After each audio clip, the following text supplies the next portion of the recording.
Diana ने कभी खाना बनाना प्रोफेशनल तरीके से नहीं सीखा था, फिर भी वह इतना लाजवाब खाना बनाती थी, लोग दूर दूर से सिर्फ उसका स्वाद चखने आते थे। उसके ठेले पर हमेशा भीड़ लगी रहती, लेकिन एक दिन कुछ ऐसा हुआ उसने उसकी पूरी जिंदगी बदल दी। भीड़ के बीच एक अजीब सा आदमी आया, उसने खाना उठाया, उसे ध्यान से सूंघा, तभी वह आदमी उसके पास आया, जेब से एक विजिटिंग कार्ड निकाला और उसके हाथ में देकर चला गया। शाम को जब डियाना ने कार्ड देखा तो उसकी आंखें फटी की फटी रह गईं। वह शहर के सबसे मशहूर रेस्टोरेंट का पता था, एक ऐसा रेस्टोरेंट जहां अमीर और बड़े बड़े सेलिब्रिटी खाना खाने का सपना देखते। वहां टेबल पाने के लिए लोगों को पूरे 2 साल इंतजार करना पड़ता था, और सबसे हैरान करने वाली बात यह थी कि उसका मालिक था मशहूर शेफ पॉल। अगले दिन डियाना हमेशा की तरह अपने नूडल्स के ठेले पर पहुंची, लेकिन आज वहां एक चमचमाती लग्जरी कार खड़ी थी। गरीबी और संघर्ष से परेशान डियाना ने हिम्मत की और कार में बैठ गई। कुछ देर बाद वह एक आलीशान किचन में पहुंची। वहां मौजूद हर चीज उसकी सोच से कहीं ज्यादा शानदार थी। तभी कई शेफ लाइन में खड़े हो गए। फिर सामने आया वही रहस्यमयी आदमी, और तभी खुलासा हुआ कि वह कोई आम इंसान नहीं बल्कि खुद शेफ पॉल था। उस दिन पॉल 2 लोगों का टेस्ट लेने वाला था। चुनौती थी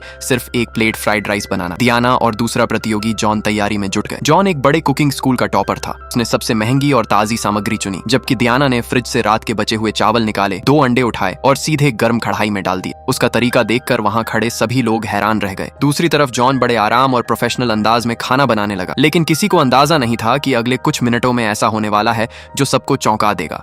जब दोनों के फ्राइड राइस तैयार हुए, डियाना का बिल्कुल आम और साधारण लग रहा था। उसने जॉन के खाने की तरफ देखा, फिर डियाना के खाने को सूंघा और चखा। बस एक और लेने के बाद उसने जॉन से कहा, तुम जा सकते हो। जॉन को बुरा लगा, लेकिन पॉल ने कोई सफाई नहीं दी। फिर उसने डियाना से कहा, फ्राइड राइस का असली स्वाद उस रात के बचे हुए चावल से आता है। उसने डियाना को शेफ की यूनिफॉर्म पहनने को कहा और वह काम पर लग गई। सबसे पहले पॉल ने दिखाया कि बीफ को कैसे बहुत पतला काटना है, सिर्फ 2 मिलीमीटर मोटा। फिर डियाना को कोशिश करने को कहा। डियाना ने पहला टुकड़ा काटने की कोशिश की, लेकिन पॉल ने तुरंत कहा, बहुत मोटा है। वह घबरा गई, लेकिन फिर से कोशिश की। पॉल ने मांस का टुकड़ा फेंक दिया। डियाना की आंखों में आंसू आ गए। कई बार कोशिश करने के बाद वह थोड़ी ठीक कर पाई। फिर आया उसका पसंदीदा हिस्सा, तेज आंच पर खाना बनाना। लेकिन जैसे ही उसने शुरुआत की, पॉल ने कढ़ाई छीन ली और सब फेंक दिया। उसने कहा, इतना अच्छा बीफ मुंह में घुल जाना चाहिए, इसके लिए टाइमिंग बिल्कुल सही होनी चाहिए। एक के बाद एक उसकी कढ़ाई फेंकी जाती रही। उसे बार बार डांट पड़ी। डियाना का आत्मविश्वास टूट गया। वह रोने लगी। वह बस भाग जाना चाहती थी, लेकिन अगर वह अब जाती तो उसे फिर अपने गांव के छोटे ठेले पर लौटना पड़ता। उसने हिम्मत की और वापस रसोई में चली गई। कई बार की कोशिश के बाद उसने बीफ का एक कटोरा तैयार किया। उसके हाथ जल गए थे, लेकिन उसने काम नहीं रोका। अगले दिन बाकी शेफों ने देखा डियाना ने पूरी रात प्रैक्टिस की थी। उसने पॉल की ओर देखा। उसने गैस जलाया, तेल गर्म किया